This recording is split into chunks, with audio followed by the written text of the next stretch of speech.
김은범이 사라졌단 말이에요. 이 세 개의 그림자만 가지고도 서창대의 어떤 성장기를 보여주는 중요한 단서라고 생각할 수 있다.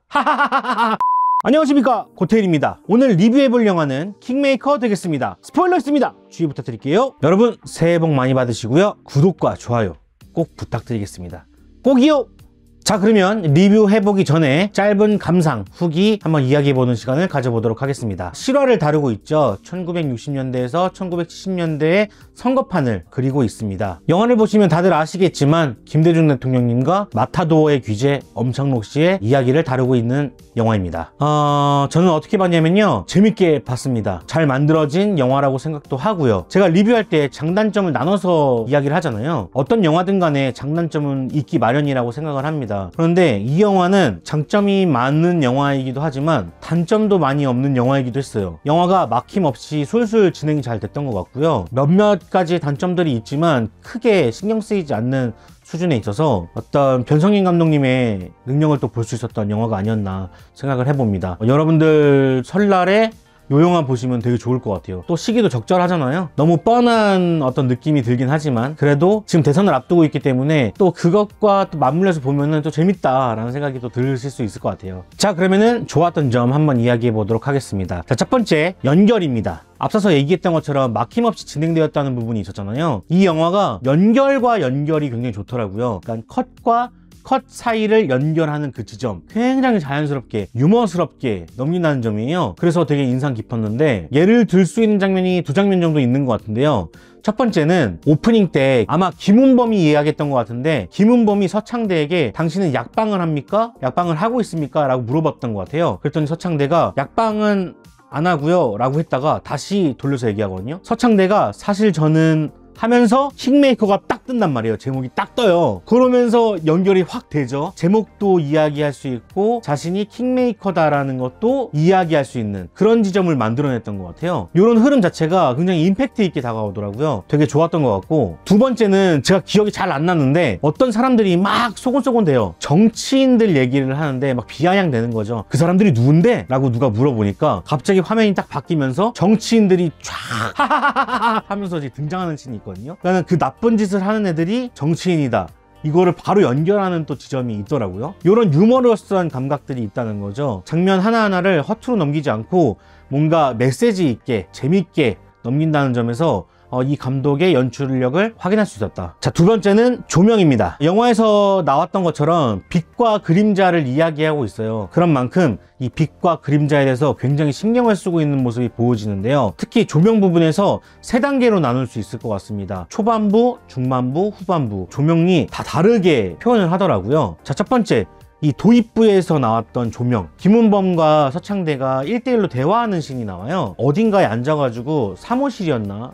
기억이 잘 안 나는데 두 사람이 앉아서 이야기를 하고 있는 장면이었는데, 이때 김은범이 앞으로 쑥 고개를 뺍니다. 그러면서 그늘이 지거든요. 그때 서창대가 가려져요. 그늘 속으로 파묻히는 거죠. 김은범이 앞으로 드러나면서 서창대가 가려지는 그런 현상을 겪습니다. 이때는 누가 봐도 김은범이 더 빛난다는 모습을 목격하게 되죠. 근데 그때 서창대가 어떤 이야기를 하는데, 그때 잠깐 헬리콥터였는지 자동차인지 모르겠지만 어떤 조명이 비추면서 서창대를 반짝이게 보여줍니다. 서창대가 아이디어를 말하는 장면, 그 장면에서 반짝이는 거예요.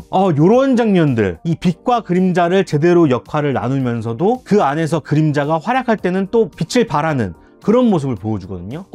굉장히 영리한 연출이지 않았나 생각을 해봅니다. 자, 두 번째, 중반부입니다. 중앙정보부가 서창대를 협박하러 오는데 돈을 싹 내밀면서 이 돈 받고 우리 쪽에서 일하자 뭐 이런 얘기를 하는데, 이때 서창대의 장면 중에 하나가 그림자 속으로 숨어든 장면이 있거든요. 말은 나오는데 아예 서창대의 모습이 보여지지가 않아요. 이것은 1번과 좀 다른 경우라고 생각을 하거든요. 1번은 김은범이 가려서 서창대가 가려졌다면, 이번에는 서창대가 스스로 그림자 속으로 가려진다는 게 핵심 포인트인 것 같습니다. 누군가에 의해서가 아니라 나 자신이 스스로. 여기서 초반과 중반부의 그림자 형태는 달라지는 것이죠. 자, 세 번째, 마지막 부분의 조명입니다. 이제 서창대는 그 생활에서 벗어난 이후에 시간이 흘러서 김은범을 만나는 장면이 있어요. 문에서 김은범이 들어오고 김은범이 앉죠. 그리고 서창대가 앉아 있습니다. 이때 막 대화를 하는 씬이 있거든요. 근데 이때 빛의 방향을 보면은 밖에서 문 쪽으로 들어오고 그리고 김은범을 거쳐서 다시 서창대로 빠지는, 김은범을 통해서 서창대 쪽으로 그림자가 지는 그런 방향을 그리고 있단 말이에요. 그런데 여기서 중요한 게 실제 역사에서 엄창록과 김대중 대통령은 그 이후에 만난 적이 없다고 합니다. 여기서도 그렇게 표현이 되죠. 사실은 만나지 않는 것처럼 김은범이 사라지게 됩니다. 김은범을 상상했을 수도 있고 아니면은 있다가 없어졌을 수도 있죠. 어쨌든 이 영화의 또 다른 테마가 엄창록의 어떤 성장 과정이라고 생각을 하는데요. 엄창록은 계속 드러나고 싶었지만 그 마타도어 때문에 스스로 그림자에 갇혀있을 수밖에 없었던 그런 상황을 나중에 표출하면서 배신을 하게 되는 거잖아요. 그때는 그게 옳은 줄 알고 상대방 쪽에서 도와주는 역할을 했단 말이죠. 김은범을 나중에는 이해하게 되는 거죠. 엄창록이 자신을 반성하는 듯한 그런 모습을 보여준단 말이에요. 이러면서 성장을 하게 되는데 식당에 있는 그 장면으로 다시 돌아와서 김은범이 사라졌단 말이에요. 그랬을 때 빛은 문을 통해서 들어오고 문을 통해서 누구를 비춥니까? 김은범을 비추는 게 아니라 서창대를 비추고 있었다는 거죠. 사실 자기도 발연체가 될 수 있었다는 거예요. 자신은 김은범이란 발연체에 의해서 가려진 그림자라고 생각을 했는데 사실상 김은범이 사라지고 나서는 자신도 발연체라는 걸 알았다는 거예요. 그도 성장했다라는 것을 맨 마지막에 내포하고 있다고 저는 생각을 합니다.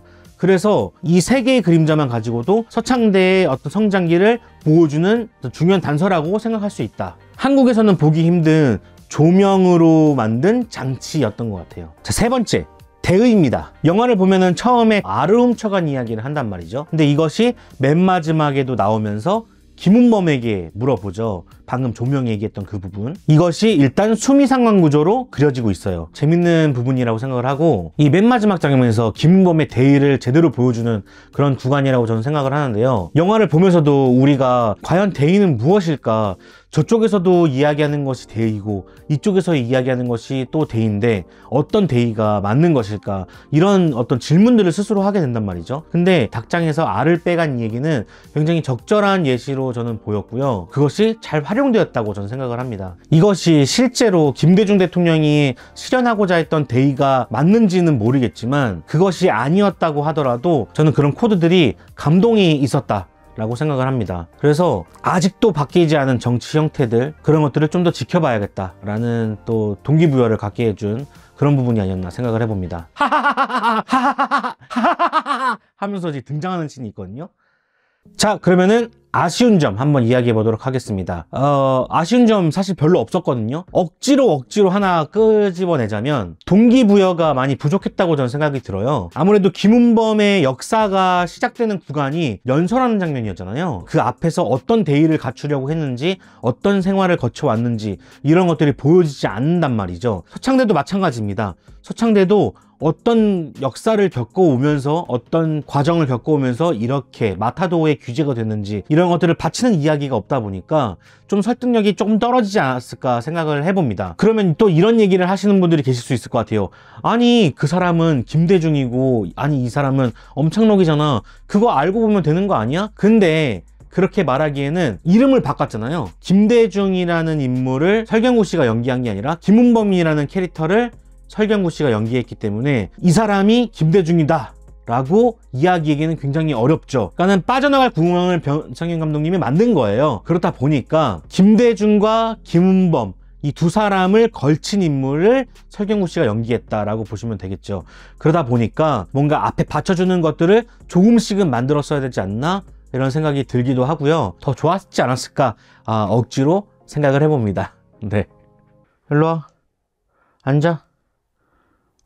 옳지. 자, 그러면은 제 별점 남기고 끝내보도록 하겠습니다. 제 별점은요, 아까 말씀드렸던 것처럼 흠잡을 데 없는 그런 영화였던 것 같습니다. 사실 이런 영화가 나오기는 쉽지 않다고 생각해요. 최근에 한국 영화들이 성적이 굉장히 저조했다고 저는 생각을 하거든요. 그런 상황에서 이런 영화가 나왔던 건 굉장히 큰 의미가 있다고 생각을 하고 특히 정치적인 이슈, 대선이 앞으로 있다는 것 이런 것들을 봤을 때 어려운 시기라면 어려운 시기일 수도 있는데 이때 개봉을 시켜서 이 정도 말이 안 나오게끔 만들었다는 건 정말 깔끔하게 잘 만들었다 라는 생각이 들고 어느 한 편을 들지 않으면서 이야기를 진행시켰다는 점에서 저는 재밌게 봤던 것 같습니다. 그래서 저는 3.5점에서 4점인데요 3.5점 드리도록 하겠습니다. 최근에 불안당, 자산어보 이번 킹메이커까지 설경구 씨가 막 요즘 예사롭지가 않아요. 자, 그러면은 저는 다음에 또 찾아뵙도록 하겠습니다. 그럼 안녕히 계세요. 여기 영상 두 영상 봐주시면 감사하겠습니다. 여러분들 새해 복 많이 받으시고요. 제 채널은 멤버십 분들이 만들어주고 계십니다. 여러분들 항상 감사드립니다.